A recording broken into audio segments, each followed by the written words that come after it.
यह प्रदर्शन मुख्य रूप से जेपी गोलंबर से लोग चले और उसके बाद डाक बंगला के पास प्रदर्शन निकालने पर कुछ लोग उसका डिटेंशन भी हुआ है। इसमें कुल 2 केस हुए हैं, क्योंकि दूसरे प्रदर्शन दूसरे ग्रुप थे। दोनों 2 कांड दर्ज हुए हैं। दोनों कांड में कुल 70 लोग इसमें डिटेन किए गए थे। उनको विधि सम्मत कार्रवाई से आगे की गई। एक लिमिट तक अलाउ होता है, उसी कारण से ही प्राथमिकी दर्ज किया गया है। नमस्कार, आप देखना शुरू कर चुके हैं लाइव सिटीज को। मेरा नाम शेख है। कल पटना की सड़कों पर महासंग्राम देखने को मिला था। किस तरीके से एक तरफ जहां पटना में बीपीएससी के जो अभ्यर्थी हैं वो सड़कों पर प्रदर्शन कर रहे थे, डाक बंगला चौराहे को चारों तरफ से घेर लिया था, वहीं किसानों ने भी प्रदर्शन किया था। ऐसे में पटना पुलिस की ओर से 2 एफआईआर दर्ज की गई है। एक किसानों पर दर्ज की गई है और दूसरी बीपीएससी के अभ्यर्थियों पर एफआईआर दर्ज की गई है, जिसमें 17 अभ्यर्थियों को जो है हिरासत में लिया गया था, उन्हें डिटेन किया गया था। तो आगे की कार्रवाई उसमें चल रही है, लेकिन 1000 अज्ञात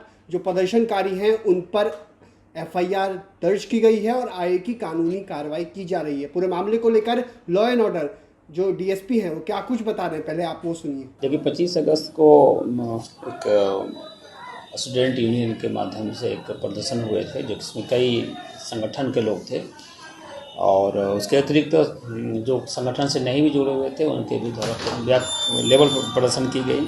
यह प्रदर्शन मुख्य रूप से जेपी गोलंबर से लोग चले और उसके बाद डाक बंगला के पास पहुँचे। हम लोगों ने बैरिकेडिंग किया था। बैरिकेडिंग करने के बाद इनको यहाँ पर रोका गया। रोकने के क्रम में कई तरह की विधि व्यवस्था समस्या उत्पन्न हुई, जिससे उसको बैरिकेडिंग को तोड़ने को लेकर के हो या फिर उनको बाकी अन्य चीज़ें को लेकर के बैरिकेडिंग तोड़ना हो या फिर उसको उस पर तड़पना हो, ये सब चीज़ें हुई है। इसके पहले मैं आपको अवगत कराना चाहता हूँ कि यह जो प्रदर्शन था इसमें TRE-4 को लेकर के मुख्य रूप से प्रदर्शन था। उसके अतिरिक्त कई 15 मांग और भी थे, जिसके डिफरेंट मांग थे, जिसमें बीपीएससी 17 का पेपर को लेकर के था, बाकी अन्य चीज़ें करके। उसके एक दिन पहले जिला पदाधिकारी पटना महोदय थे, एसएसपी सर थे, दोनों के द्वारा पहले मीटिंग हुई। मीटिंग होने के बाद उनका फिर शिक्षा सचिव महोदय के यहाँ भी उनकी वार्ता कराई गई। वार्ता कराने के बाद ये चीज़ें थी कि उनकी काफ़ी सौहार्दपूर्ण माहौल में वार्ता हुई थी और भी जो डिमांड थे स्टूडेंट्स का वो संबंधित विभाग से हम लोगों को वार्ता कराने के लिए भी हम लोगों ने कहा था, वार्ता हो गई। लेकिन बावजूद उसके कल प्रदर्शन निकाले गए। तो प्रदर्शन निकालने पर कुछ लोग उसका डिटेंशन भी हुआ है, जिसमें कि जो कुछ तोड़फोड़ करने की जो बातें आ रही थी, बैरिकेडिंग को तोड़ा। आपने वीडियो में भी देखा होगा, काफ़ी वीडियो भी काफ़ी आप ही लोगों के द्वारा लिया भी गया है।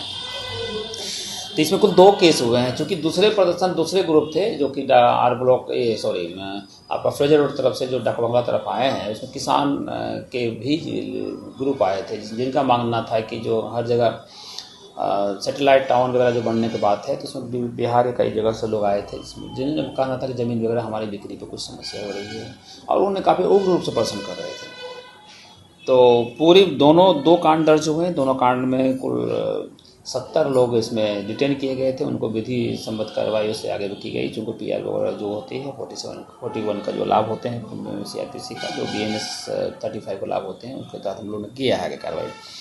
बाकी कुल 1000 प्लस लोग जो प्रदर्शनकारी आए थे उनका अज्ञात रूप से प्राथमिकी दर्ज है। विधि व्यवस्था संधारण के क्रम में जो भी चीज़ कुछ पुलिसकर्मी भी घायल हुए हैं, उनका हम लोग इंजरी प्रॉपर्ली के लिए किया है, उसका हम लोगों ने इसमें नोट भी आगे अनुसंधान के क्रम में करेंगे।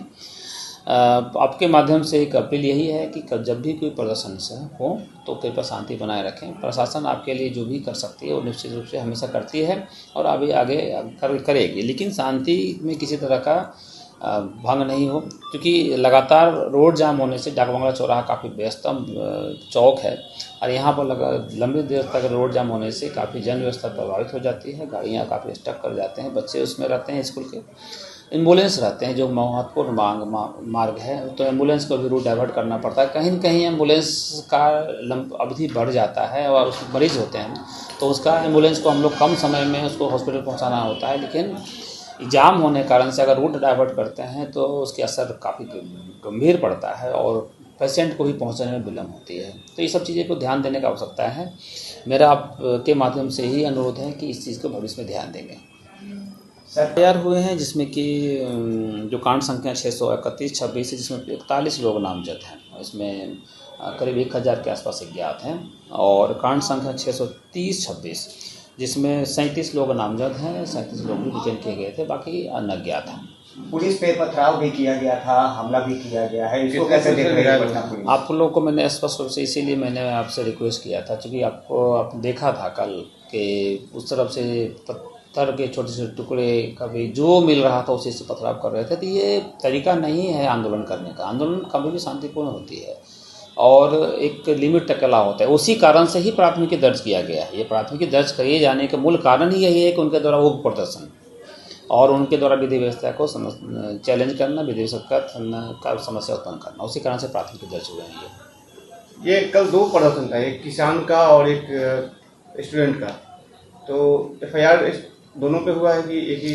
दोनों, मैंने आपको बता दिया कि दो प्राथमिकी दर्ज हुए हैं। किसान का कहने का मतलब है कि ज़मीन का जो मालिक हैं या वो उसके रूप में जो आए थे, हालांकि हमने वेरीफाई नहीं किया है कि कौन किसान रहे हैं, कौन ज़मीन मालिक रहे हैं, लेकिन जो डिमांड्स आ रहे थे मैं उसके आधार पर बता रहा हूँ। तो आपने सुना कि लॉ एंड ऑर्डर डीएसपी ने क्या कुछ जानकारी दी है, किस तरीके से उन्होंने बताया है कि क्या कुछ पटना पुलिस की ओर से कार्रवाई की गई है। कल जो प्रदर्शन हुआ था उसमें 2 एफआईआर दर्ज की गई है, 17 जो है लोगों को डिटेन किया गया है और आगे की कानूनी कार्रवाई चल रही है। वही लाइव सिटीज़ के साथ हमारे यूट्यूब चैनल को सब्सक्राइब करिए। फेसबुक पे के धन्यवाद।